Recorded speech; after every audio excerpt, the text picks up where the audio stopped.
Hallelujah! Pagpalain tayong lahat, lalo na sa ating mga marino na nasa gitna ng karagatan at sa kanilang mga pamilya, sa ngalan ng ating Panginoong Hesukristo. Ngayon ay taon ng 2025 at ito ay nag-uumpisa na. Kung ating babalikan, madami tayong naranasan na pagsubok at sakuna, mga challenges noong 2024.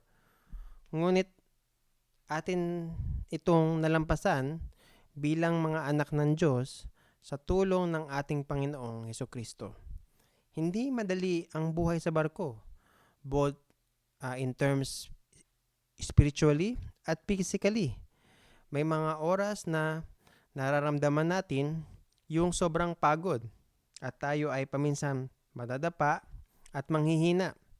Pero tayo ay patuloy na bumabangon at patuloy na nagtitiwala at namumuhay bilang anak ng Diyos. Hindi naging madali, ngunit ito ay ating nagampanan. Ngayon ay 2025 na at marami na naman tayong kakaharapin at hindi magiging smooth ang ating paglalayag. Ngunit buhay ang ating Diyos. Tayo ay patuloy na magtiwala sa Diyos at hanapin ang lakas ng loob para magpatuloy. Tayo ay pinapaalalahanan sa pamamagitan ng kanyang salita sa Isaiah 43 verse 2. When you pass through the waters, I will be with you. And when you pass through the rivers, they will not sweep over you. When you walk through the fire, you will not be burned. The flames will not set you ablaze. Ito ang promise na galing sa Isaiah 43 at originally, ito ay para sa mga Israelita. Para sila ay i-assure na sila ay i-restore ng Lord.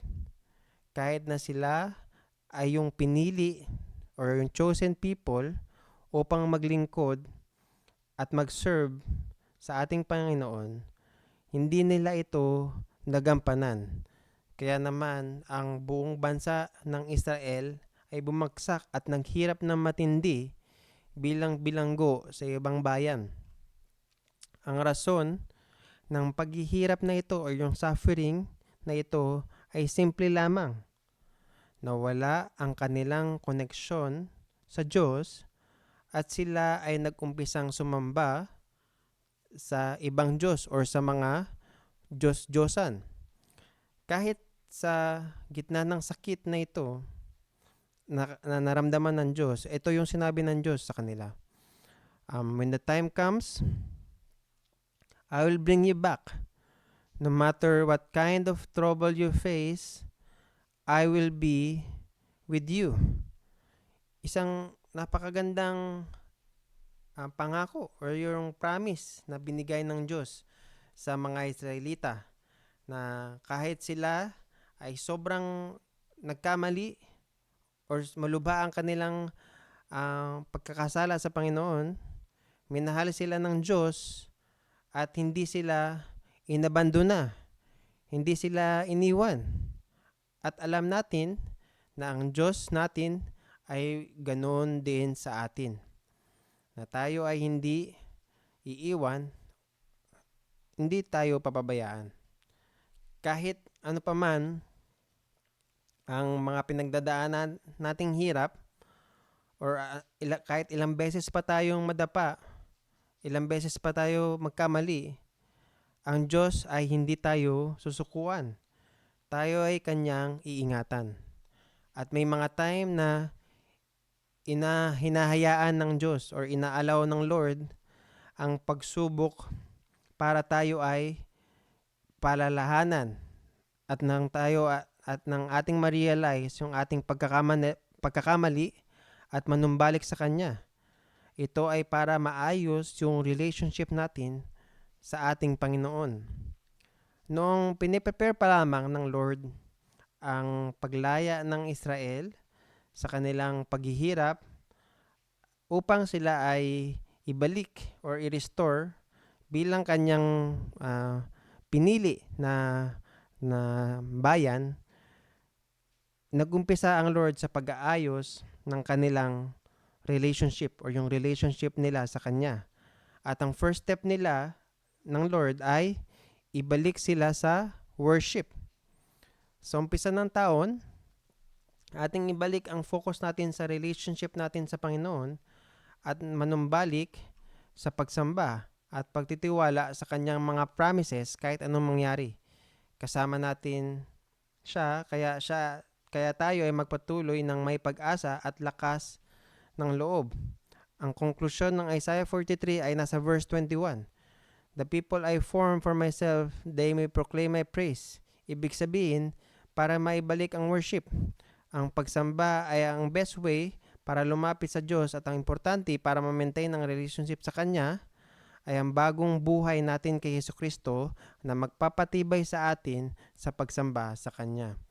Kaya sa pagpasok ng 2025, kahit na anumang pagsubok ang ating pagdaanan, kahit anumang paghihirap, tandaan natin ang pag-ibig ng Diyos na mag-iingat sa atin at tutulong sa Kanyang mga anak. Tayo ay magiging matibay at lampasan ito ng sama-sama. At ang best way para gawin ito, lalo na tayo ay nasa barko, ay kumapit sa ating Panginoon sa pamamagitan ng pagsamba sa Kanya. Ang Diyos ay nangungusap sa ating mga marino directly dito sa Isaiah chapter 42 verse 10. Sing to the Lord a new song, His praise from the ends of the earth. You who go down to the sea and all is in it, you islands and all who live in them. Ang Diyos ay nasa mga sumasamba sa Kanya or kasama ng Diyos ang mga sumasamba sa Kanya at tayo ay hinahanap ng Diyos. Naghahanap ng Diyos ng worshiper. Ito yung very purpose o yung dahilan kung bakit tayo ay nilikha. Kahit na tayo ay naliligaw dahil sa ating mga pagkakasala, pinadala ng Diyos ang Panginoong Hesukristo para tayo ay maibalik bilang mga anak niya at tayo ay mamuhay kasama niya. At ang tanging magagawa lamang natin ay ibalik ang pagsamba sa Kanya. Kahit sa lupa man tayo o nasa dagat, ang pagsamba sa Diyos or ang worship to the ends of the sea ay para sa ating mga mandaragat. Kapag sinabi dun sa verse na sing to the Lord a new song, hindi naman ibig sabihin na kailangan nating gumawa or mag-compose ng kanta na bago para sa atin. Ito, ang ibig sabihin nito ay ang works ng Lord sa atin na baguhin tayo araw-araw. Sa Lamentations chapter 3 verse 22 to 24, ang prophet na si Jeremiah ay dineklara ang steadfast love ng Lord o yung Hesed at mercy o yung Raham ay bago kada araw. Dahil dito, tayo ay binabago at pinapalakas para tayo ay maging witness para sa Kanya. Ang buhay sa barko ay paminsan parang paulit-ulit lamang. Paminsan maisip natin na wala itong kabuluhan or meaningless. Sa liit ng barko na ating pinagstayan, paminsan tayo ay may makakaalitan, may makakaaway.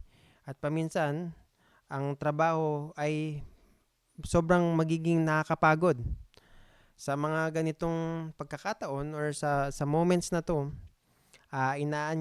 inaanyayahan ko kayo na pumunta sa isang lugar na tahimik at sumamba sa Diyos bilang mga nilikha. Tayo ay magiging ligtas at buo lamang kapag tayo ay sumasamba sa ating lumikha. Ang pagsamba ay hindi lamang tuwing may pagtitipon. Ito ay pwedeng personal. Ang pagpupuri at pakinig sa Kanyang salita ay pagsamba. Pag tayo ay nagpapasalamat sa ginawa niya sa atin, ayun ay pagsamba. Kahit nasa bridge man tayo or nasa engine room or nasa kabina natin. Kahit saan man tayo, pwede tayong sumamba. Sabi sa Psalms 96 verse 1 to 2, "Sing to the Lord a new song. Sing to the Lord all the earth. Sing to the Lord, praise His name, and proclaim His salvation day after day." Alam natin na kaya tayo ay ibinalik or ni-restore ng ating Panginoon through our Lord Jesus Christ ay para ating ma-share o maibahagi ang message of reconciliation sa mundo.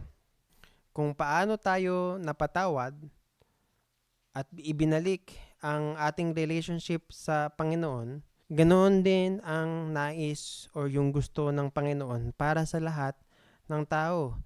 At tayo ang naatasan para gawin ito at ibahagi sa kanila. Pero maaari lamang ito kung tayo ay isa sa Kanya at tayo ay united sa ating Panginoon. Ang pagiging isa sa Kanya ay kung tayo ay sumasamba kahit sa barko man tayo. Ang pinaka-purpose ng message of reconciliation ay para tayo ay maibalik pati na rin ang bawat bansa sa pagsamba sa ating Panginoon.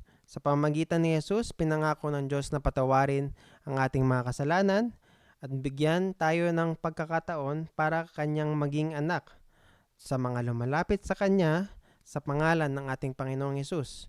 Kaya naman ang pagsamba ay para maitaas ang Kanyang pangalan na nagligtas sa atin at i-share ang good news sa iba. Hindi dahil nasa gitna tayo ng dagat ay excuse na tayo sa pagpupuri at pagsamba sa Kanya. Sabi sa Psalms 98 verse 7 to 8, "Let the sea resound and everything in it, and the world who live in it. Let the rivers clap their hands. Let the mountains sing together for joy before the Lord." Tayo ay nasa dagat. Ako ay naniniwala na tayo ay tinawag para isang maging worshipers at sea. Kahit na madami man tao dito sa lupa, kapag ang Diyos ay tumingin sa dagat, may mga sumasamba sa Kanya. Tayo ay sumagot na nandito tayo upang magpurit magsamba. Sumamba tayo kahit nasaan man tayo. Sa English word, ang salitang worship ay paminsan ginagamit as bilang service. Ibig sabihin, hindi lamang ito personal na activity, kung hindi, ito yung holy act of serving or banal na paglilingkod sa Diyos at sa kapwa at pagsunod natin sa Kanyang salita. Pinapaalala tayo ay unang minahal ng Diyos at pagsamba ang ating tugon. Ito ang paraan ng pagmamahal natin at paglilingkod buong buhay. Sa pagpasok ng 2025, gawin nating priority ang pagsamba sa Panginoon. Umpisa pa lamang.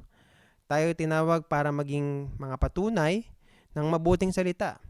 Sa VOS or Voice of Sea, sa Sea Worship, narito kami para sumuporta sa inyong paglalakbay, sa inyong journey at sa worship sa karagatan. Ito ang simula ng bagong taon.